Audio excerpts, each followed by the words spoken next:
La Revolución Francesa de 1968 es otro de esos episodios fascinantes de la historia de París, como todos los episodios de la historia de París. Pero este tiene la particularidad de que un puñado de estudiantes estuvo a punto de tumbar, pero inició lo que será el final del general de Gaulle, el hombre más fuerte que había tenido Francia después de Napoleón, y un puñado de estudiantes simplemente se levantaron y obligaron a que renunciara el general de Gaulle. Eso fue la Revolución Francesa de 1968, que cuando uno la estudia alrededor y comparada de las otras revoluciones francesas desarrolladas en París y que hemos venido mirando a lo largo de esta historia de la ciudad de París, pues la entendemos un poco más. La historia de París es una historia revolucionaria. La historia de París es una historia de barricadas, es una historia de levantamientos, es una historia de guerras civiles y de luchas civiles enfrentados en las calles de la propia ciudad de París. Entonces, ¿a dónde habíamos llegado? Habíamos quedado que en 1958 el general de Gaulle había propiciado un golpe de Estado, había amenazado que si no se reformaba una constitución para evitar que siguiéramos cayendo en los grandes problemas de la Cuarta República, la heredada después de la Segunda Guerra Mundial, y que se le aplicaban todos los defectos que tenía la democracia en ese momento. La Cuarta República era simplemente una república similar a la tercera, la de antes de la Segunda Guerra Mundial, y que tenía el gran problema que no tenía una figura presidencial fuerte, sino lo que tenía era un parlamento fuerte y un primer ministro débil, que generaba una gran cantidad de inestabilidades dentro del régimen político. El general de Gaulle en el año 46, después de haber perdido su batalla para que fuera un sistema presidencialista, se retira. Pero en el año 58, cuando ve que la situación alrededor del tema de Argelia está muy complicado, decide incitar a los militares desde Argelia para que den un golpe de Estado. Y ante la amenaza del golpe de Estado, el primer ministro renuncia, De Gaulle es designado primer ministro y solicita permiso literalmente para escribir una constitución de su puño y letra, a imagen y semejanza del general de Gaulle.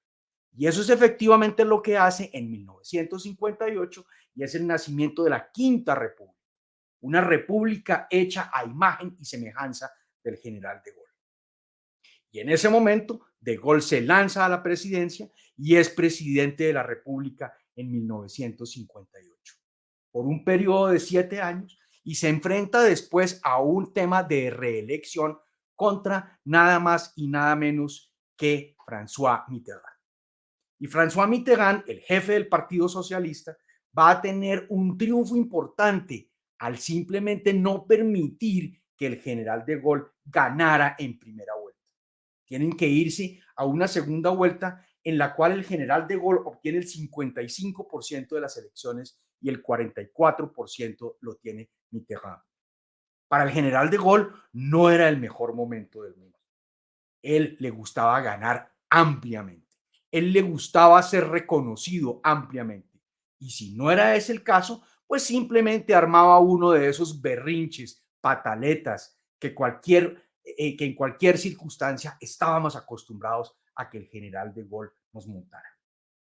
Y eso va a suceder entonces a partir del año 65, porque vamos a llegar a ese gran convulsionado año de 1968, el año tal vez más complicado en la Europa de la posguerra, en el mundo de la posguerra, una época en que están sucediendo una gran cantidad de conflictos en América, en Europa, en Asia, en todos lados. Es una sociedad, una nueva juventud que están los baby boomers, los que han nacido después del triunfo de la Segunda Guerra Mundial y se están replanteando y para qué fue que nuestros padres ganaron la Segunda Guerra Mundial. ¿Tenía sentido? ¿Cuál es la sociedad que queremos? ¿Esta sociedad de consumo es la que queremos? Queremos un poco más de libertades. Queremos un poco más de libertades que nos permitan ser felices y no lo estamos haciendo. Era el año de los grandes conflictos civiles en los Estados Unidos, el año del asesinato de Martin Luther King. Era el año también en que se daban los primeros conflictos importantes alrededor de la Guerra Fría, del muro de Berlín que había sido levantado en el año 61. Y ese muro de Berlín genera entonces que todas las fuerzas europeas empezaran a ver cómo desestabilizar la fuerza de la Unión Soviética y quitarle poder. De Gaulle no va a ser ajeno a ese conflicto. De Gaulle quiere jugar un papel importante en la Europa de la posguerra, en la Europa de la reconstrucción, que en el 68 sigue siendo todavía una Europa de reconstrucción, una Europa en formación política. Y ese mismo año 68 es el año del conflicto de Vietnam, que ya venía varios años antes, pero que en el año 68 empieza a buscarse una manera de terminar. Es el año después de que en 1967 ha sido asesinado el Che Guevara después de sus triunfos revolucionarios en Cuba y que ha sido asesinado cuando está en compañía de un importante intelectual francés, Régis Debray. Y Debré es un hombre importante en Francia y el tema de la guerrilla latinoamericana es un tema importante en las calles de París, es un tema importante en los estudiantes en París. Tenemos el tema de Checoslovaquia. En fin, el año 1968 es tal vez el año más complicado en la Europa de la posguerra. Y en Francia las cosas no son fáciles. El general de Gaulle está muy consolidado, pero el general de Gaulle en ese momento empieza a sentir que tiene una gran cantidad de enemigos, tiene una gran cantidad de personas que están haciéndole la guerra por dentro del poder y que lo hacen parecer como si fuera un Hitler, como si lo hacen parecer como si fuera esa gran figura autoritaria que lo era, pero que él quería presentarse como una persona mucho más demócrata. Y todas las tesis del general de Gaulle estaban en contravía de lo que el mundo estaba mostrando en ese momento como modernidad política. El mundo estaba reclamando más democracia, el mundo estaba reclamando más libertades, el mundo estaba reclamando sobre todo unas libertades individuales grandes, el año de la píldora, el año de la minifalda, el año de unas libertades sexuales por el cual claramente el general de Gaulle, pero especialmente doña Ivonne de Gaulle, Madame de Gaulle, no se caracterizaban por ser amigos. Doña Ivonne de Gaulle, Madame de Gaulle, era quien entrevistaba a los ministros antes de ser nombrados y les daba un visto bueno según su vida religiosa y su vida amorosa y su vida sentimental, lo cual en Francia era un tema bastante complejo y era un examen difícil de pasar para cualquiera de los candidatos. Se oponían a todo tipo de libertades sexuales el matrimonio del golpe.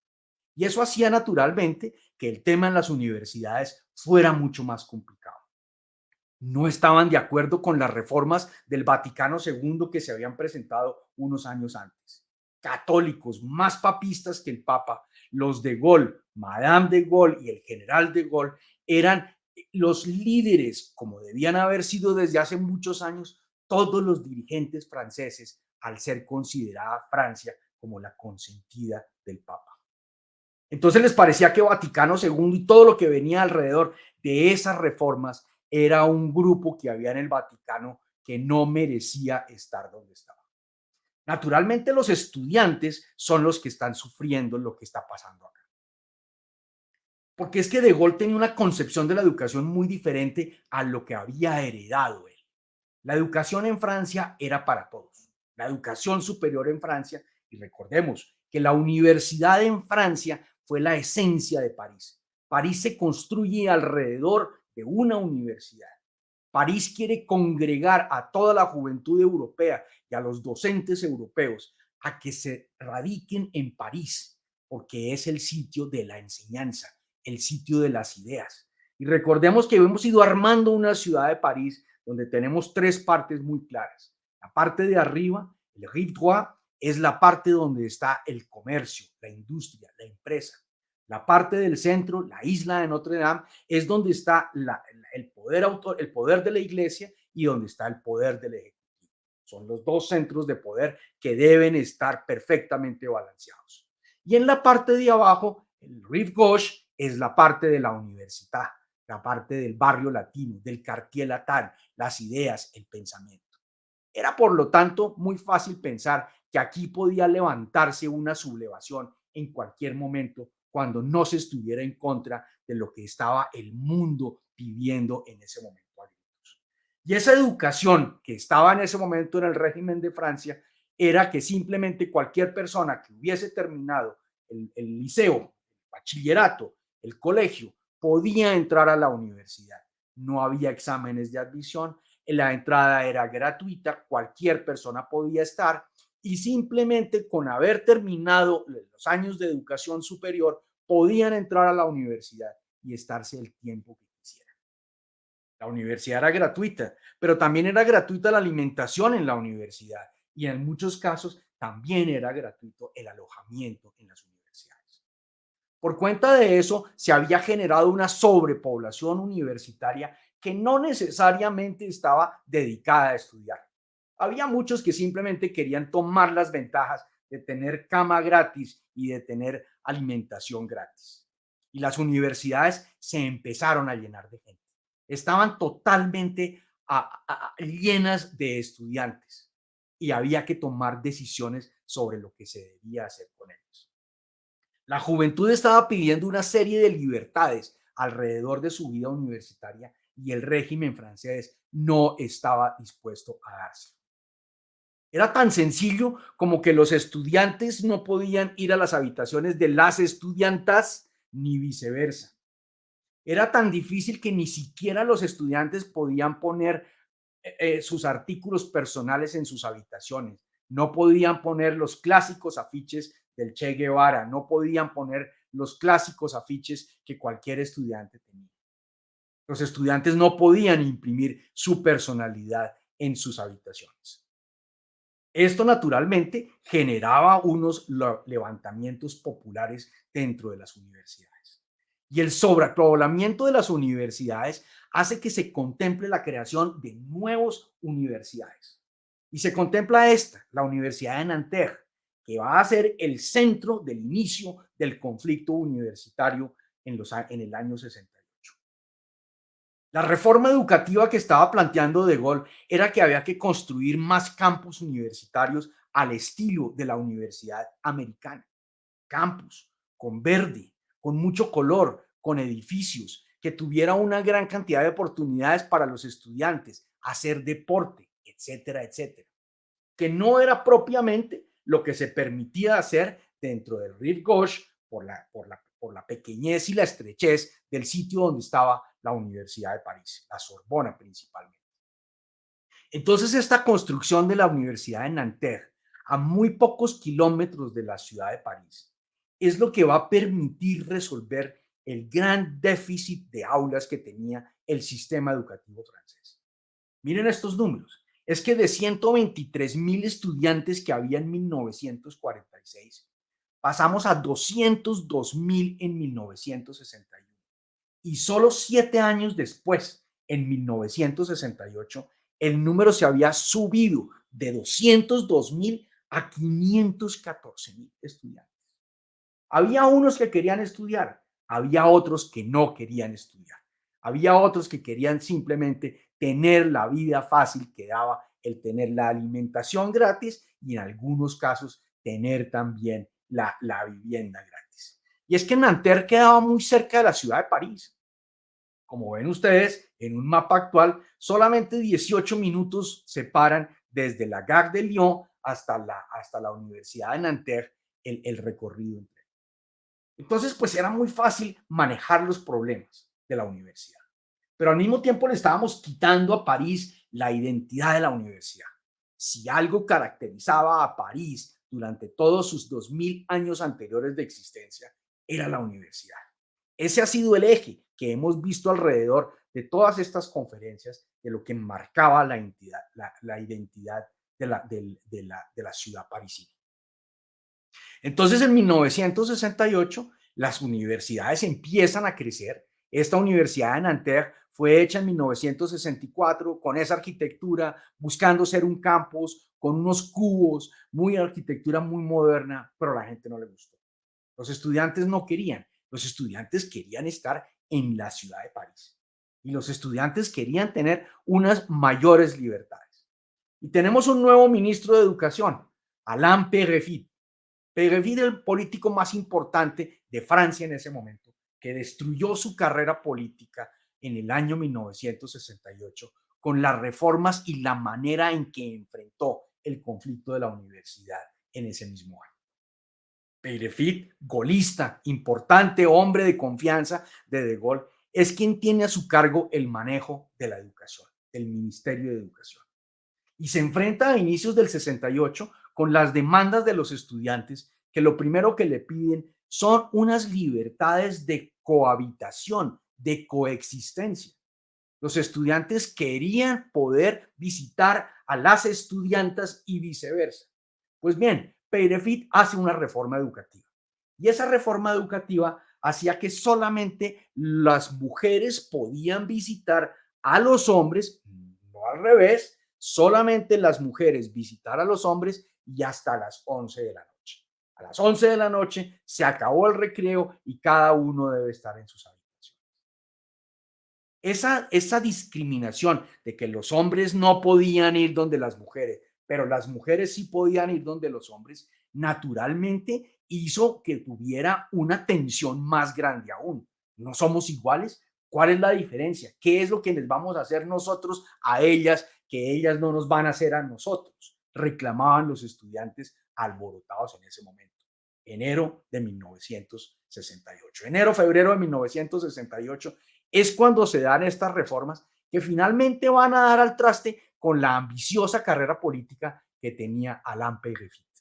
Peyrefitte en ese momento termina convirtiéndose en un gran escritor de obras tan importantes como Cuando la rosa se marchite, Cuando China despierta, La sociedad de la confianza, entre muchos otros libros que terminó escribiendo Peyrefitte cuando ya su carrera política había terminado. Esto es enero, febrero del 68 y en marzo del 68, el 22 de marzo, porque es una fecha muy importante, el 22 de marzo del 68, el ministro, ya no de Educación, sino el ministro de Deportes de Francia, se presenta a la Universidad de Nanterre a inaugurar una nueva piscina, un nuevo complejo deportivo, una nueva piscina, con base en los estudios que se habían hecho en una reforma educativa. Y un estudiante alemán, pelirrojo, muy famoso, que a partir de ese momento será conocido como Daniel el Rojo, se levanta en el momento de inauguración de la piscina y reclama que por qué en el estudio que se había hecho de la reforma educativa no se menciona para nada la salud sexual de los estudiantes franceses. El ministro de Deporte quedó absolutamente sorprendido y sin tener que responder. Y decidió, en tono jocoso, hacerle la broma a este joven Daniel Cohn-Bendit, que tenía 23 años en ese momento y que se va a convertir en el padre de la Revolución Francesa de 1968, después de la respuesta que le da a su pregunta el ministro del Deporte. El ministro de Deporte le dice: joven, si usted tiene problemas sexuales, lo mejor es que se bote a la piscina que acabamos de inaugurar y así se enfría un poco.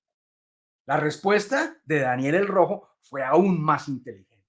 Le dijo: usted se parece a las juventudes hitlerianas, que lo que querían hacer siempre era llenar de deporte a los alemanes para que con eso se olvidaran de sus problemas. Y eso fue el gran alboroto en la Universidad de Nanterre. Es el origen de la Revolución Francesa de 1968, este episodio que estamos narrando.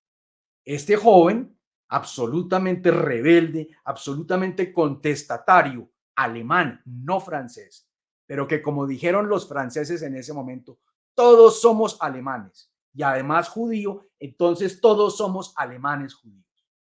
La causa francesa se hizo alrededor de este joven, de quien se decía que lo iban a votar de la universidad. Y votar en ese momento a Daniel el Rojo de la universidad hubiera generado un gran problema. Europa no era en ese momento la Europa del momento actual, una Europa unificada. Este era un estudiante extranjero. Hoy en día, un alemán estudiando en la Universidad de París tiene los mismos derechos que un francés estudiando en una Universidad de París. no hay fronteras. Europa ha eliminado sus fronteras. Para el año 2023, esa es la situación. Pero no pasaba eso en el año 68. Y hay unas amenazas en ese momento. Entonces, solo de aquí en adelante lo que vamos a ver es las torpezas del gobierno francés, de la República Francesa en ese momento en la manera de enfrentar esos conflictos. Porque todo fue una cadena de torpezas de aquí en adelante, muy mal manejadas. Es que De Gaulle no quería a los estudiantes. De Gaulle le parecía que esos problemas de los estudiantes eran unos problemas que tenía que resolver el gobierno y no el Estado. Y para él era muy clara la diferencia que había. Había un jefe de Estado, que era él, y un jefe de gobierno, que era su primer ministro. Y tenía a sus ojos un gran primer ministro, que era el señor Pompidou. Era su primer ministro, que era quien tenía que manejar eso. Pero había un dato que nadie sabía, es que De Gaulle no se soportaba a los estudiantes, porque recién inaugurado él como presidente de la República, en el año 58, en una recepción y en un baile que tradicionalmente el presidente de la República asistía en la Escuela Nacional Superior, en ese momento hay una cola de estudiantes que le deben dar la bienvenida al presidente de la República. Y están todos los estudiantes designados para darle la bienvenida al general de Gaulle a su baile y todos se ponen de acuerdo en no darle la mano al general de Gaulle. Y uno inclusive le dice, yo no le doy las manos a las manos que usurparon el poder de la manera en que usted lo hizo. Recordemos que es que ese episodio de 1958 no había quedado muy claro. Los franceses querían más autoridad. Los franceses querían una figura paternal, pero no muchos les había gustado la manera en que, asusando un golpe de Estado, el general de Gaulle se hizo al poder en 1958. No era eso lo que los códigos de la democracia estaban llamando en su momento. Entonces los estudiantes ya tenían una tensión desde el año 59 con De Gaulle y De Gaulle no era fácilmente la persona que más perdonara ese tipo de episodios. Los levantamientos en la Universidad de Nanterre no se hacen esperar. Aquí tenemos, esto fue desde el 22 de marzo hasta el 3 de mayo. El 3 de mayo empiezan ya unos levantamientos más radicales en todo esto que se había llamado la conformación del movimiento 22 de marzo o también conocido como la rebelión de los dormitorios. Porque lo que querían era eso. No estaban pidiendo ni más democracia, no estaban pidiendo abolir la pobreza, no estaban pidiendo acabar el imperio, no, querían simplemente poder ir a los cuartos de las estudiantas y las estudiantas ir a los cuartos de los estudiantes. Algo tan sencillo. Pero los estudiantes saben que es que ese mismo 3 de mayo de 1968, cuando están empezando los grandes disturbios en la Universidad de Nanterre, en ese momento la ciudad de París ha sido designada para que sea la sede de las conversaciones sobre Vietnam. El ojo del mundo, la televisión de ese momento en el mundo está centrado sobre lo que sucede en las grandes conversaciones en Vietnam entre el gobierno de Vietnam y los Estados Unidos principalmente, pero Francia, que había tenido una responsabilidad muy, muy grande en el tema de Vietnam, pues quería ser garante y quería jugar un papel importante. Para De Gaulle, ser presidente de la República no era simplemente quedarse en el Elíseo. Él tenía que jugar un papel importante en temas como esto. Garantizar cómo era la devolución, cómo era el regreso a la paz en Vietnam. Y las conversaciones de paz iban a iniciar en París el 3 de mayo de 1968 y los estudiantes aprovechan la oportunidad para levantarse. Pero se levantan es en Nanterre.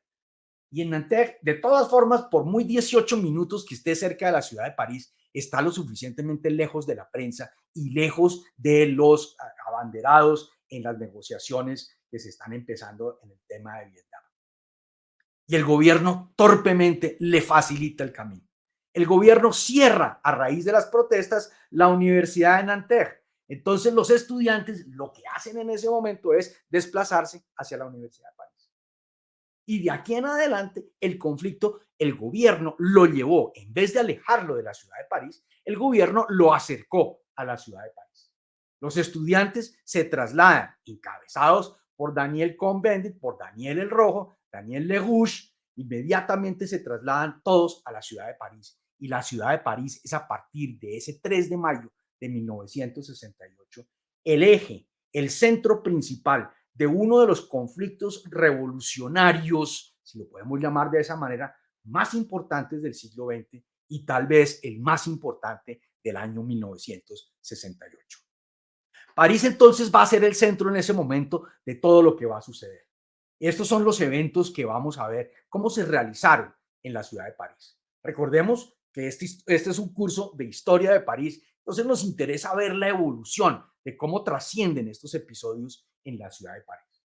Vamos a ver primero cómo arrancan desde el patio de la Sorbona, después cómo se van moviendo hacia todo su entorno mayor, el barrio latino, después cómo va a haber una gran manifestación que une todo ese eje principal de París desde arriba, de la Gare de l'Est, de la Place de la République, a bajar hasta el sur de la ciudad, a la Place d'Enfer Rochereau. Después vamos a ver la Universidad de la Sorbona cómo regresa, la Plaza de la Bolsa, el Estadio Charletti y finalmente la última de las asambleas, la última de las manifestaciones, que es cuando va en el número 7 del Palais Bourbon, la asamblea, pasando por la Plaza de la Concordia hasta llegar finalmente al Arco del Triunfo. Estos 7 puntos van a ver la caída del golismo y van a ver nuevamente la reivindicación del golismo.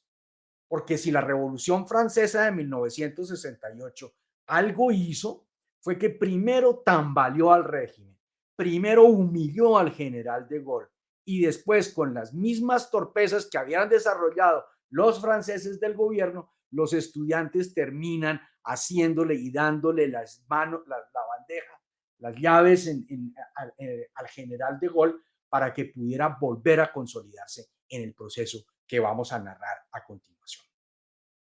Entonces los estudiantes se trasladan a la ciudad de París en el patio de la Sorbona el 3 de mayo. Pero recordemos que París está en ese momento en un centro importante con todas las conversaciones que hay alrededor del tema de Vietnam.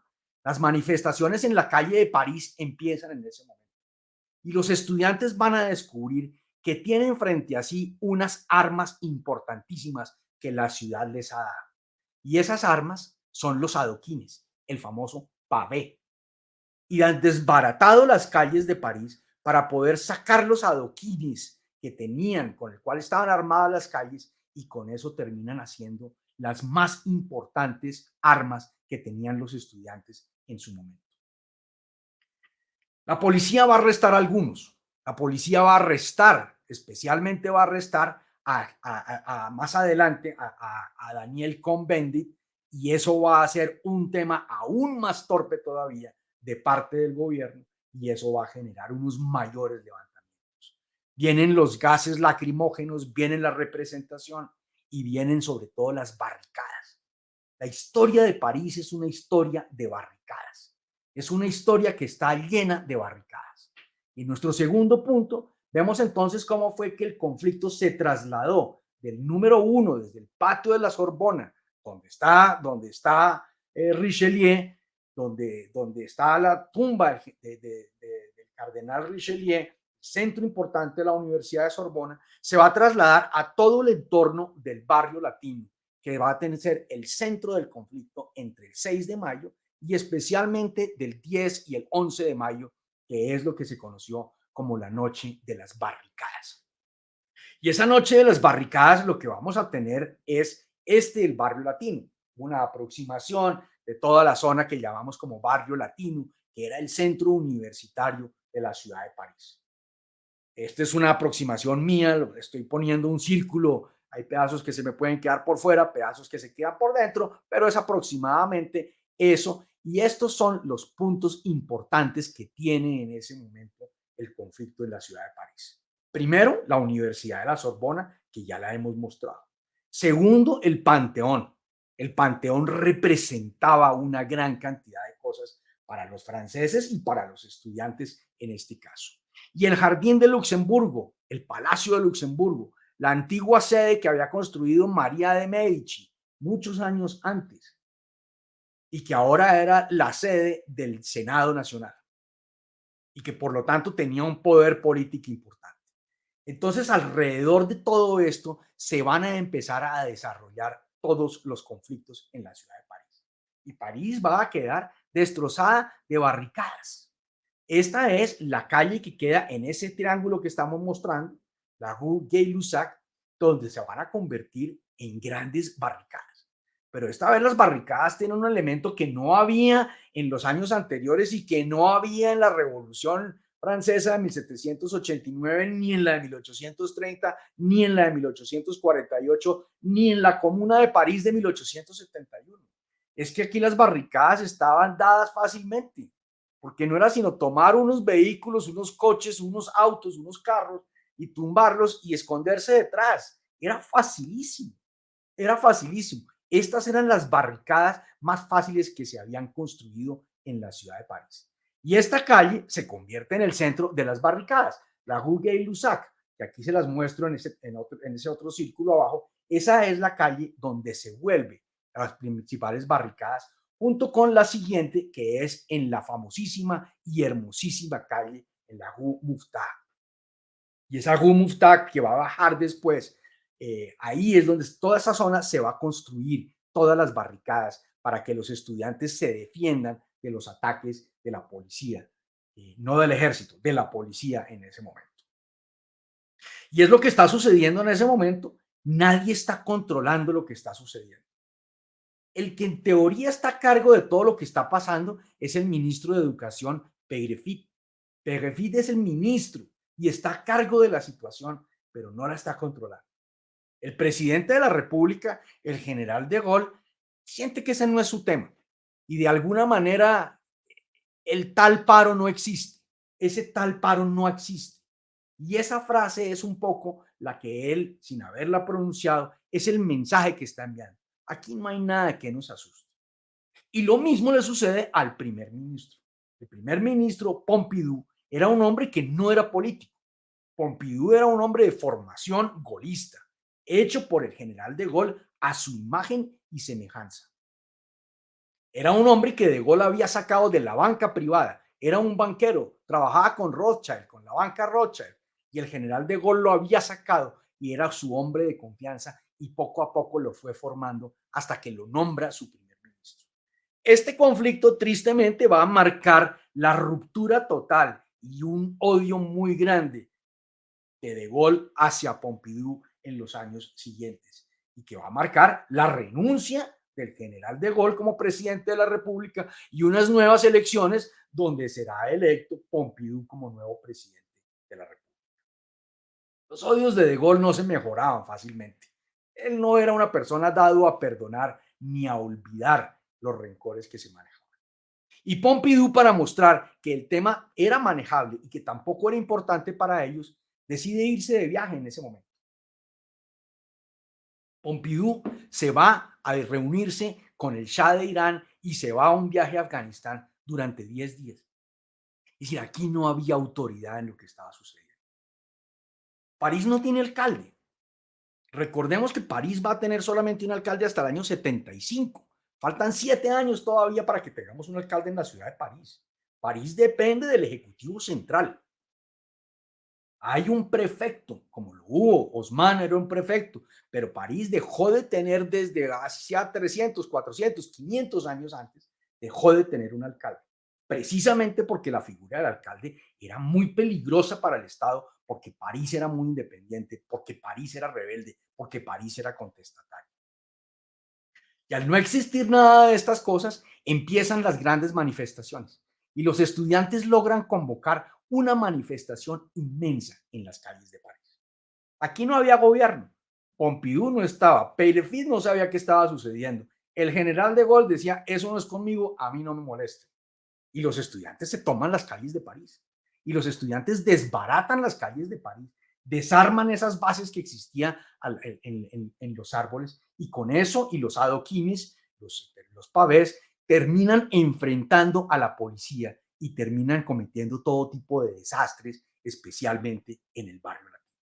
Y eso es lo que vamos a ver entre el 3 de mayo y el 10 de mayo. Una inestabilidad completa mientras los pobres delegados de las conferencias de Vietnam no se atrevían a salir de sus hoteles por el susto de lo que estaba pasando. Y la conferencia de Vietnam dejó de ser importante porque todos los periodistas que estaban acreditados en París para cubrir la conferencia de Vietnam, les parecía más interesante cubrir esto. Y los levantamientos en las calles eran grandes y los destrozos eran inmensos y todos los carros los volcaban para poder hacer sus famosas barricadas. Y como dijimos, París se va a llenar de esas barricadas.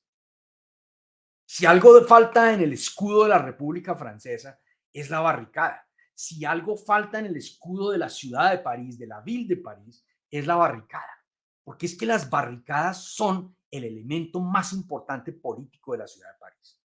Las vimos cuando estaba Atila, cuando llega Atila y trata de tomarse la ciudad, cuando los normandos y los vikingos se toman la ciudad de París, cuando los ingleses intentan tomarse la ciudad de París, cuando la Fronda en épocas de Luis XIV, cuando Luis XIV era un pequeño niño de 3, 4 años, en esa Fronda se dan unos conflictos civiles. Cuando Enrique IV había tratado de tomarse la ciudad porque no lo reconocían como rey de Francia. Y lo vemos toda la Revolución Francesa. Y el cambio más importante en la arquitectura de París lo hacen Napoleón III y Haussmann haciendo unas grandes avenidas para que no fuera fácil hacer barricadas. Las barricadas son fundamentales en la historia de París. Víctor Hugo en Los Miserables en 1832 describe cómo era ese mundo de las barricadas. Y aquí nuevamente volvemos a las barricadas en el año 68. Y hay barricadas de estudiantes y barricadas de la policía. Y esto que ha empezado como un movimiento estudiantil, poco a poco empieza a ser explotado por las dos fuerzas más importantes que había en la nación después de los estudiantes en ese momento, que eran los movimientos sindicales y la izquierda, los partidos políticos de izquierda. Esto que pasa entonces de ser un movimiento político de los estudiantes, inmediatamente empieza a ser tomado también por los obreros, por los sindicatos, que empiezan a decir, hagamos una gran huelga general.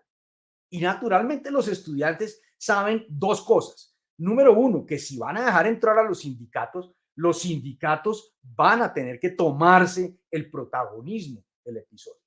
Pero también saben que eso logra desestabilizar el país. Y lo que se trataba era de desestabilizar el país. Estamos en el año 68 y se cumplen 10 años de la subida del general de Gaulle. Y los estudiantes y los obreros están gritando, 10 años es suficiente, adiós de Gaulle, 10 años es suficiente. Y estos estudiantes empiezan a hacer la revolución bonita, la revolución hermosa, la revolución de las palabras, la revolución que vamos a ver con las famosas frases que se pronunciaron en ese momento. La imaginación al poder. La belleza está en la calle. Debajo de las calles está la playa. Prohibido prohibir. Seamos realistas. Pidamos lo imposible. Es decir, aquí esto se va a convertir en una gran nación revolucionaria de imaginación, de estudiantes que quieren realmente pedir lo imposible y que quieren pedir que no se les restrinjan las cosas, que quieren son unas libertades esenciales. Y el arte se volvió fundamental.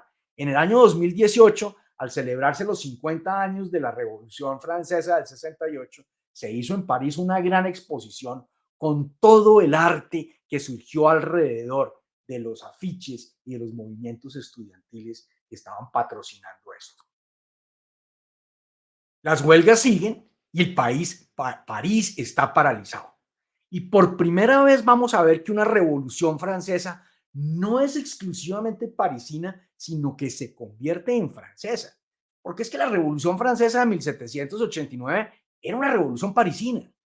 Nació en París y murió en París. Fue muy poco lo que hubo en levantamientos después, fuera de la ciudad de París. Realmente las revoluciones eran parisinas. La del 68 se unen los obreros de todo el país y se unen los estudiantes de todo el país. Era un tema completamente diferente lo que estaba sucediendo.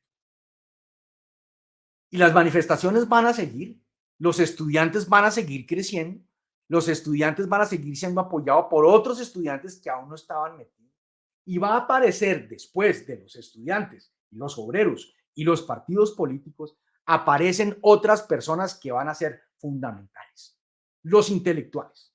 Aquí ponemos simplemente a Sartre y Simone de Beauvoir, grandes representantes de lo que era ese pensamiento moderno, intelectual, existencialista. ¿Para qué es que estamos acá? ¿Qué es lo que tenemos que hacer?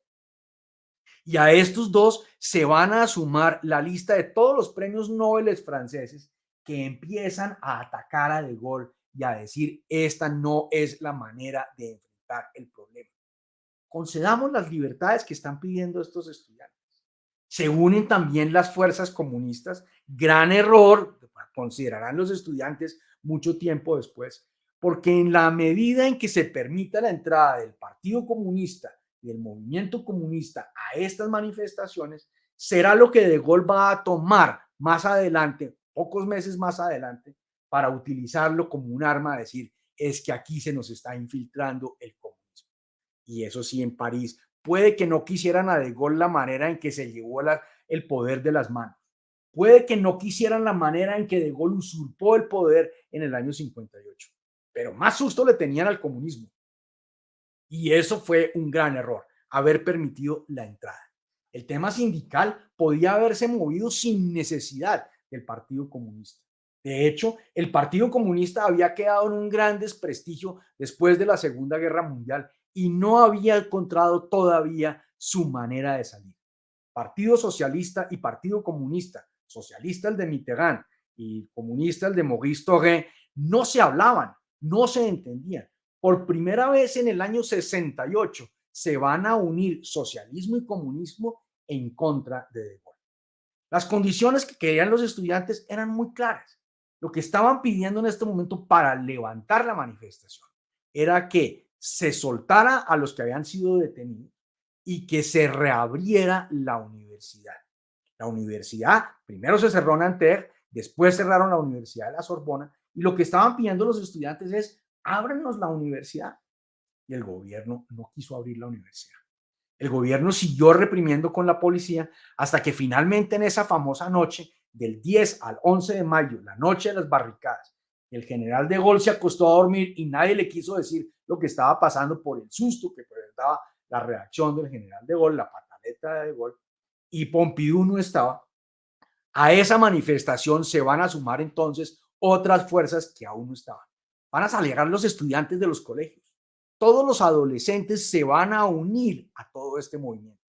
Era ya un movimiento mucho más difícil de reprimir con la policía y sin embargo el gobierno tomó la decisión en un consejo de ministros, sin presencia de Gaulle y sin presencia de Pompidou, de empezar una represión militar e inclusive de vincular al ejército.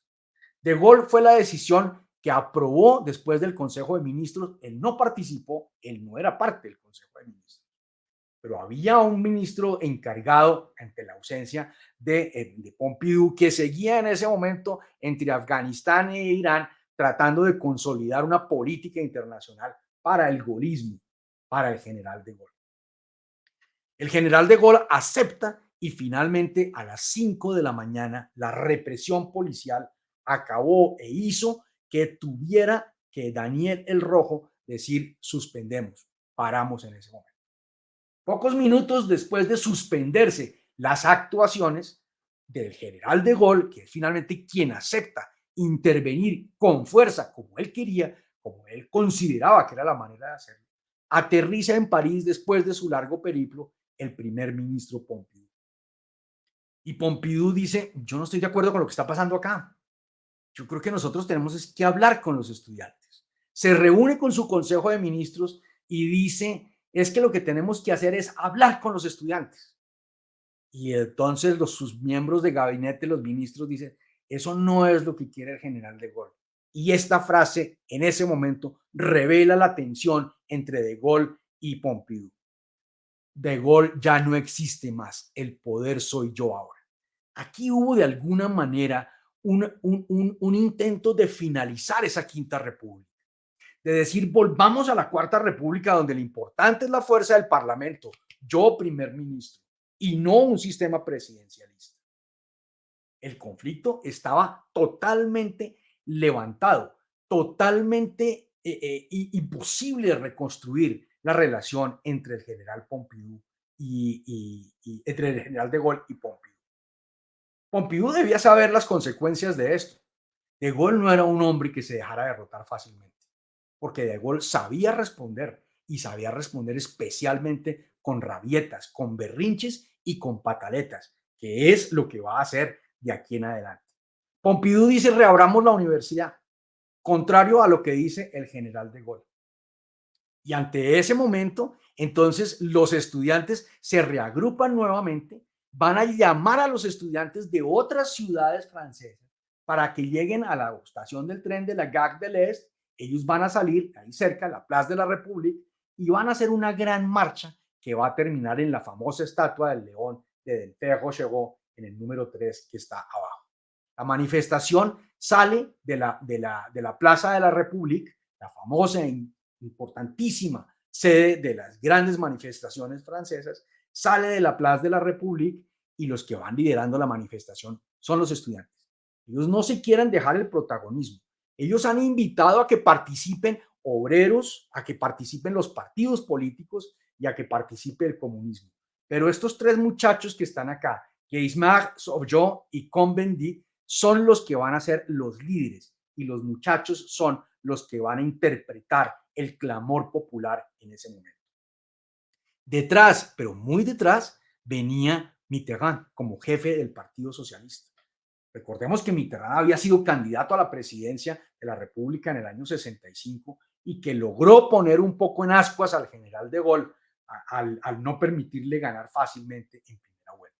También van a estar los sindicatos, los obreros, también empiezan las huelgas y todo eso se va a dar en un gran movimiento que habíamos terminado la noche anterior cuando el general de Gaulle lo acabó y el que revive un poco la situación es Pompidou al bajarse del avión y empezar a tomar, a empezar a concederle, a darle esas concesiones a los estudiantes. Entonces ahora volvemos a que estos estudiantes les han abierto la Sorbona y la Universidad de la Sorbona pasa a ser el siguiente sitio donde ya ahora nuevamente abierta la universidad se la toman. Y los grandes cuadros y los grandes de Molière, Richelieu, todos los que había, los grandes franceses, van a ser reemplazados por figuras como Marx, Lenin, Mao y todas las figuras del comunismo. El teatro de la universidad se convierte en un sitio de asamblea permanente. La Sorbona se convierte en un sitio de asamblea permanente, donde, como es evidente en esta lámina, no caben los estudiantes. Entonces hay que buscar un sitio más grande. Entonces deciden de la Sorbona buscar el siguiente teatro más cerca, que es el gran, famoso, importantísimo Teatro Odeón, el Teatro Odeón de Europa, ni siquiera de Francia, sino de Europa, el Odeón Teatro de Europa. Y se lo toman los estudiantes y dicen a partir de hoy el Teatro del Odeón está abierto y lo declaramos que va a ser sesión permanente. Y vamos a estar aquí en sesión permanente. Las grandes estatuas de las universidades de Francia, como esta, la estatua de Louis Pasteur, va a ser adornada con banderas rojas alusivos al comunismo. De Gaulle, precisamente para mostrar que él no le tenía susto a lo que estaba sucediendo, decide armar otro viaje. Si antes era Pompidou el que se había ido de viaje, ahora le tocaba al general de Gaulle. Y el general de Gaulle se va a Rumanía, a Bucarest, y se va a sentar en una gran gira por países de la cortina de hierro, tratando de ver cómo reagrupa ese tema político que está sucediendo de la Guerra Fría a su favor. Y en Rumania no entendían cómo era que este señor llegaba a hablarles de paz cuando la propia ciudad, a 10 metros de donde él está instalado, no era capaz de tener paz en las calles de la ciudad de París. Pero De Gaulle se fue de viaje y estuvo 4 días de viaje, de mayo 14 a mayo 18. Mayo 13 era además el día complicado, porque es que en mayo 13 del 68 se cumplían 10 años de mayo 13 del 58, que fue la fecha en que fue el levantamiento popular, en que De Gaulle asusa a los generales, los hace levantar a los generales, diciendo si no sacan a los demás y ponen a De Gaulle, damos un golpe militar. Entonces era una fecha aún más complicada todavía. Y De Gaulle se va para Rumanía y se queda en el gobierno en ese momento Pompidou como primer ministro, a quien los estudiantes empiezan a tomarle cariño porque de alguna manera ha podido tener unas respuestas a lo que ellos estaban pidiendo. El rompimiento entre De Gaulle y Pompidou está en su mayor esplendor. De Gaulle y Pompidou no se hablaron durante los 4 días que De Gaulle estuvo en Rumanía. Cuando regresa, después de que durante estos 4 días que estuvo ausente, Pompidou hace el centro del poder Matignon, es decir, la sede del primer ministro, y no el Eliseo. Es decir, aquí dimos un golpe, hicimos que la Quinta República se escondiera y que saliera la Cuarta República, la anterior, la de los primeros ministros. Pero con De Gaulle todo era impredecible en ese sentido. No, con De Gaulle no era impredecible. De Gaulle era absolutamente predecible. Uno sabía que una de estas cosas terminaba en una gran rabieta como la que efectivamente va a suceder el 24 de mayo. Cuando el general De Gaulle, después de regresar de su viaje por Rumanía, da una alocución presidencial por televisión. Y este que había sido el gran hombre de las comunicaciones. De Gaulle, que fue el hombre que tomó la radio el 18 de junio de 1940 en Londres, que le prestan los micrófonos de la BBC para dirigirse a toda Francia en el momento en que Francia se está dividiendo en una Francia ocupada y en una Francia libre, manejada por lo que fue la República de Vichy, por Pétain. Y De Gaulle se levanta y dice: no aceptamos esto. Y ese hombre, ese discurso del 18 de junio del 40, De Gaulle quiere pronunciarlo ahora en la televisión. Y da un discurso en la televisión el 24 de mayo del 68, cuyo link para que lo vean aquí en YouTube y ustedes juzguen, se los dejo. Es el peor discurso que ha hecho De Gaulle en su vida. Se le vio cansado, se le vio preocupado, se le vio con poca autoridad. Si algo clamaban los franceses, siempre, siempre, por eso admiraban a Napoleón, era por la autoridad. Y aquí lo sintieron un general De Gaulle débil, un general De Gaulle diciendo: yo creo que tenemos que hacer cambios, eso es importante y por eso quiero que hagamos un referéndum. Y el general De Gaulle todo lo solucionaba con un referéndum. Para solucionar el tema de Argelia hizo 2 referéndums. Todo lo solucionaba con un referéndum. Y entonces el general De Gaulle dice: vamos a hacer un referéndum sobre el tema. Y yo quiero que ustedes me digan si lo que hay que hacer es unas reformas al régimen y unas reformas a las universidades. Y de paso les dejo saber que si no gano, yo renuncio. La pataleta de Gaulle, la rabieta, los berrinches de Gaulle en esos momentos que eran famosos. Naturalmente eso hace que los estudiantes se levanten y que todo el mundo se levante y seguimos en el conflicto. El conflicto que había podido ceder un poco, ahora va a aumentar y ahora nos vamos a ir del otro lado del río. Casi todo lo habíamos tenido del Rive Gauche, ahora lo vamos a tener del otro lado, del lado empresarial, del lado comercio de la ciudad. Y vamos a trasladar el conflicto hacia la Plaza de la Bolsa. Y allá vamos a tener unos grandes conflictos en la Plaza de la Bolsa. Mientras tanto, Pompidou ha tomado negociaciones con los sindicatos, en lo que se llamaron las negociaciones de Grenelle, para que se pudiera generar unos cambios dentro de esas políticas sindicales. De Gaulle no aprobó nada de eso después. Todo se quedó en buenas voluntades por parte del primer ministro Pompidou. Pero aquí lo que estamos viendo es, hay un gobierno que está interesado en resolverlo, pero hay un jefe de Estado que no está interesado en resolverlo. Las manifestaciones están prohibidas en la ciudad de París, pero sin embargo Pompidou autoriza una a espaldas del general de Gaulle, que fue la famosa del estadio Charletti, al sur de la ciudad de París, cerca en la zona de la ciudad universitaria, y una gran manifestación donde van a estar presentes todas las fuerzas, estudiantes, adolescentes, obreros, comunistas, todo el mundo, artistas, intelectuales, todos van a participar. Mitterrand, que ya se huele lo que está sucediendo y que sabe que el general de Gaulle va a renunciar, ofrece su candidatura presidencial y dice: yo me lanzo a la presidencia. Y desde ahora quiero decirles que quien me va a acompañar va a ser este hombre que era como la encarnación del poder antigolista. que era Pierre Montfrance. Pierre Montfrance, que había sido primer ministro entre 1954 y 1955 en las épocas de la Cuarta República Francesa, y a quien lo tenían como la figura que era el jefe del departamento de odios hacia De Gaulle, era el señor Méndez France.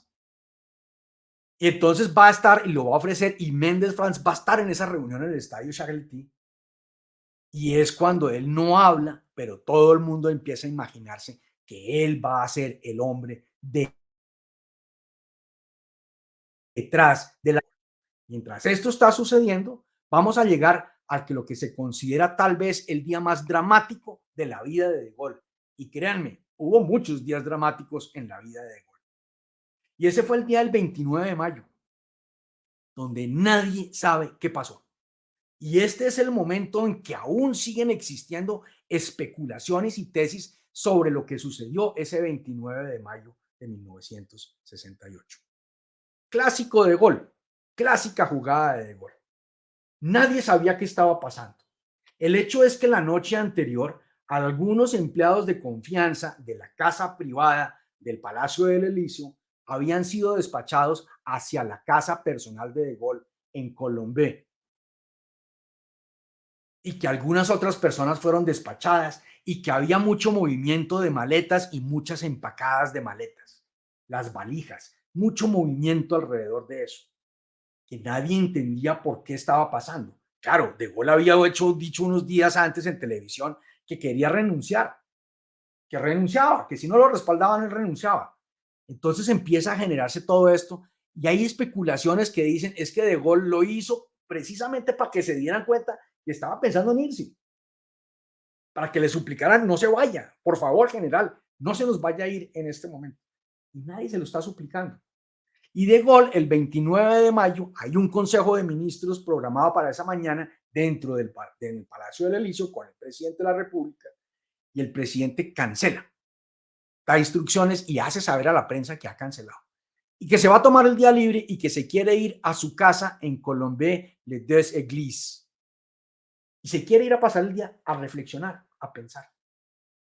Y llega al aeropuerto militar de la ciudad de París, en Issy-les-Moulineaux, y toma su helicóptero, y el helicóptero desaparece.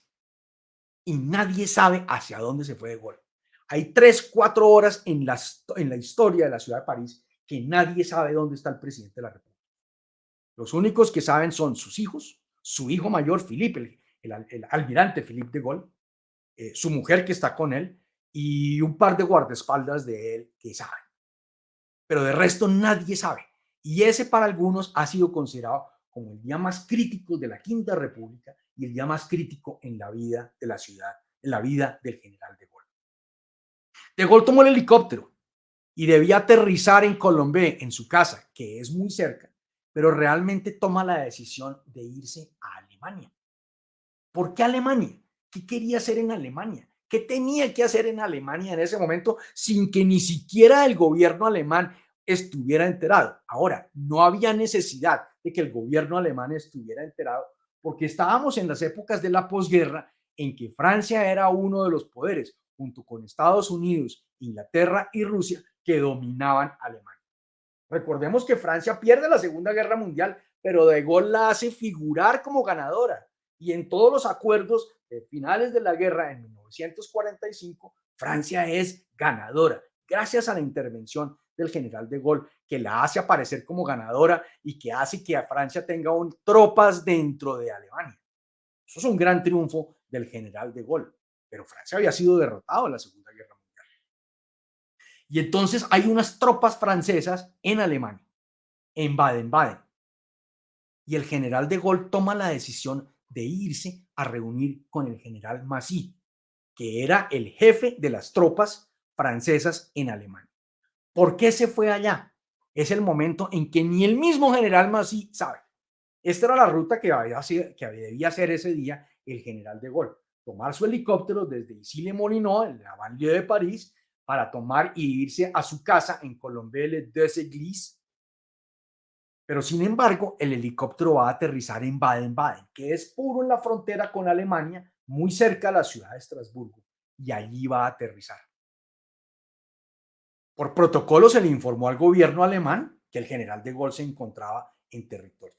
Y el gobierno alemán supo antes que el gobierno francés que el general de Gaulle estaba en ese territorio. ¿Qué quería hacer? Pedir asilo. Quería repetir la escena del año 58, donde él va y se reúne con los militares en Argelia en 1958 y les dice, yo ya los entendí, yo ya entendí qué es lo que ustedes quieren, que después mostró que no había entendido porque finalmente terminó dando la liberación a Argelia, que era lo que no querían los militares. Pero él lo que buscaba con esto era mostrar que iba a tener el apoyo de las tropas. ¿Lo tuvo o no lo tuvo? Tampoco es claro, tampoco es fácil saber si lo hubo o no lo hubo, porque los militares no quisieron meterse con él en ese momento. Él estuvo en Baden-Baden muy pocas horas y durante eso él no sintió que le estuvieran diciendo general, no abandone la patria, ¿no? El general no tuvo más alternativa que irse nuevamente para su casa, esta vez su casa que se llamaba La Boiserie en Colombey-les-Deux-Églises, perdón, no nació, de Gaulle nació en Lille, pero donde murió y donde está sepultado el general de Gaulle, y era su casa y era su sitio favorito. Esto se parecía más, era a un de Gaulle en el año, perdón, a Luis XVI en 1791, cuando escapa de París.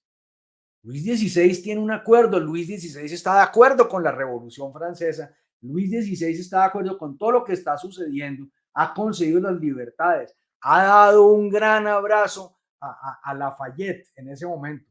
Y aquí lo que va a hacer el general Luis XVI es fugarse hacia Bahrein, que era exactamente casi muy cerca a donde se había fugado, pongámoslo de esa manera, el general de Gaulle.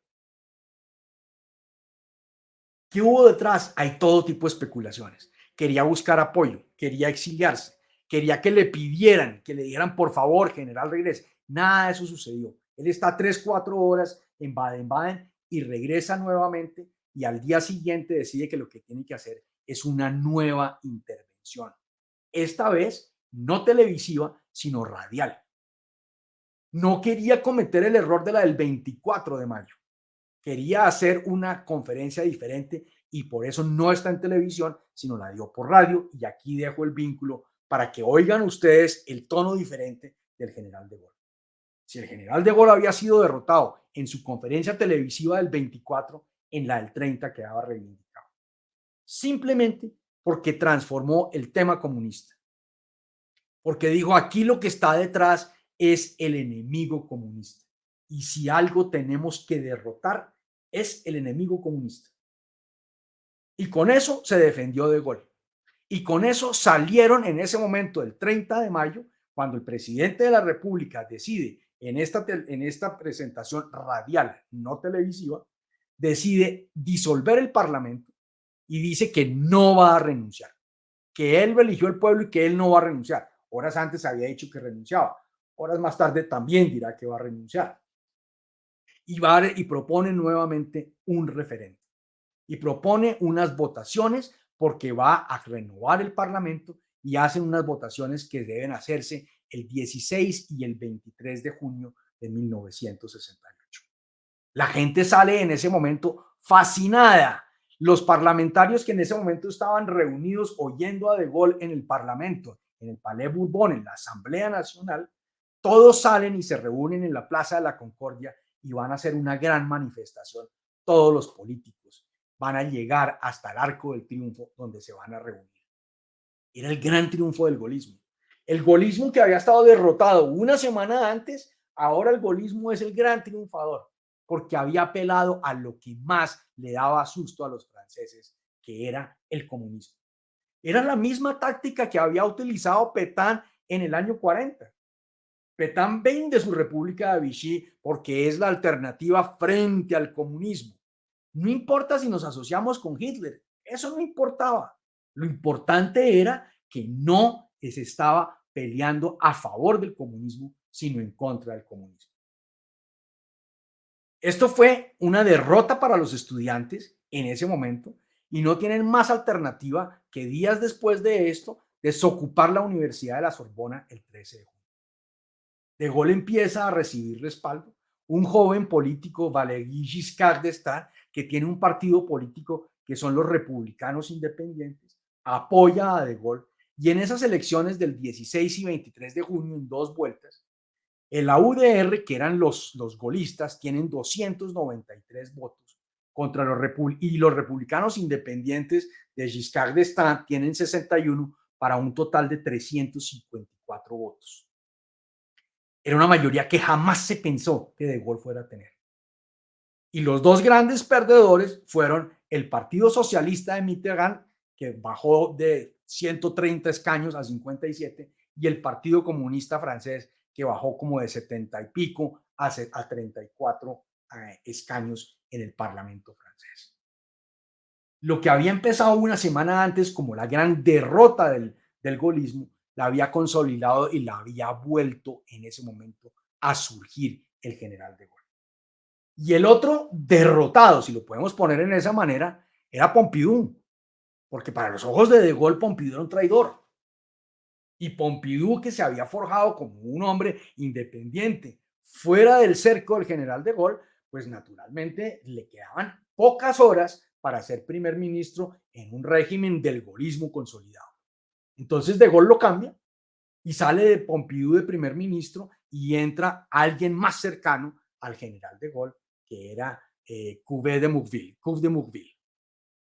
Y Couve de Morville, como nuevo primer ministro, lo primero que van a hacer entre él y el general de Gaulle tiene siempre su manera para solucionar sus conflictos, que es hagamos un referendo, hagamos un referendo, hagamos un referendo y nuevamente, y si yo no gano, entonces voy a renunciar.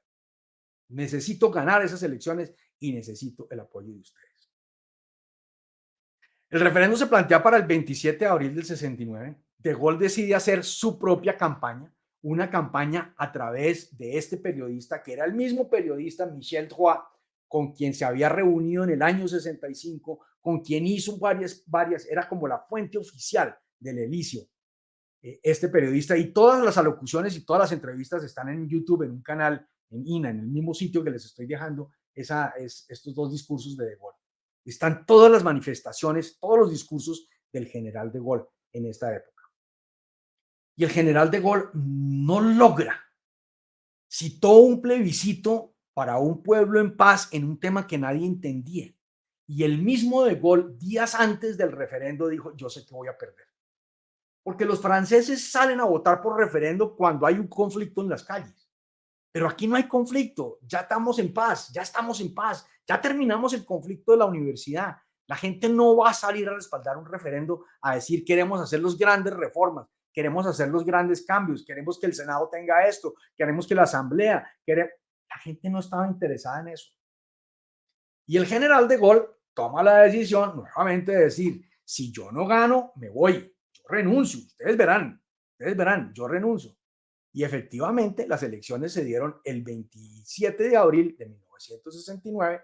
De Gaulle se quedó en su casa en Colombey para esperar los resultados y los resultados eran un poco lo que el general de Gaulle estaba previendo.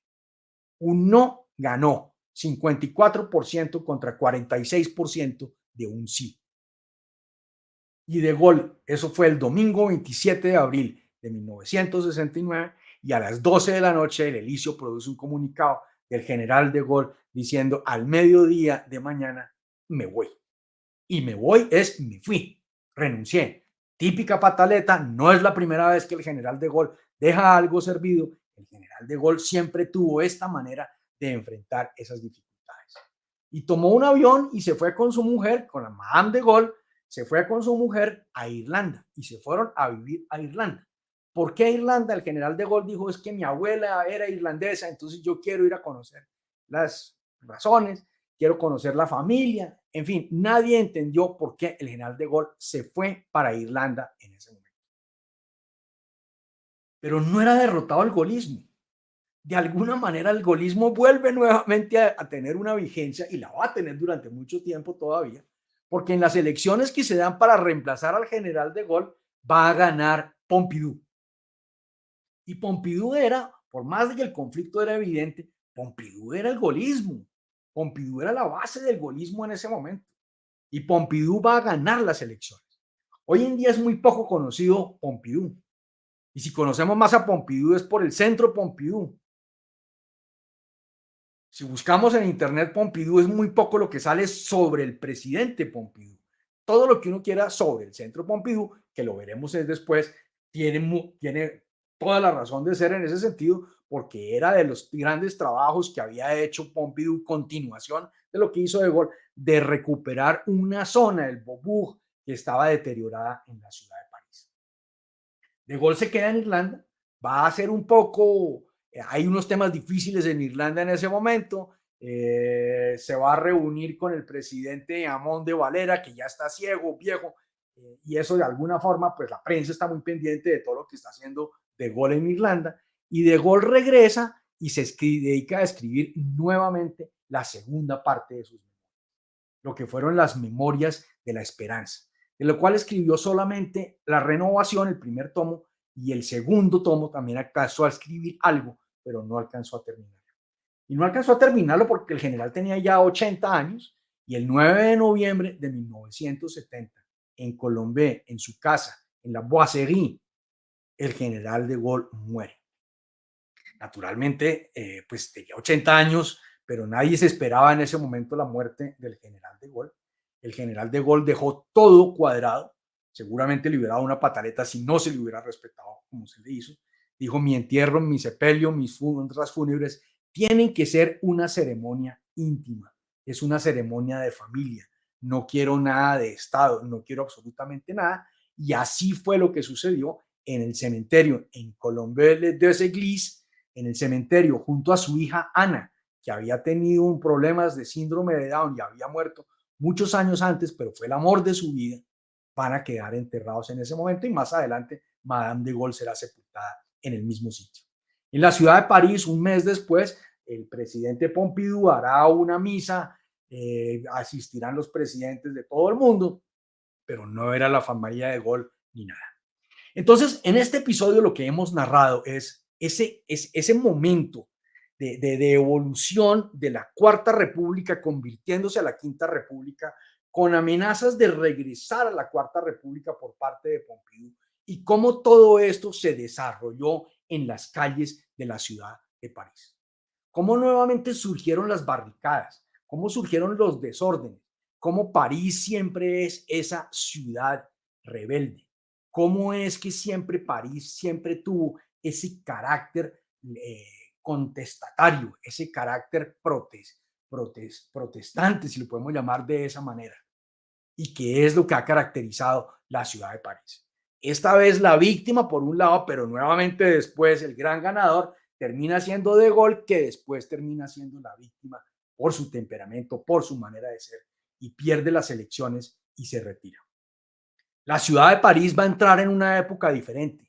Estamos ya a punto de llegar a tener la mayoría de edad en 1975 para tener el primer alcalde de la ciudad, Jacques Chirac, que será lo que vamos a ver, ese desarrollo y los desarrollos siguientes en esta ciudad que fluctúa necmergitur. Nuevamente, tambalea, pero no se hunde. Y aquí tambaleó, y tambaleó París, y tambaleó la Quinta República, pero no se hundió. Muchas gracias.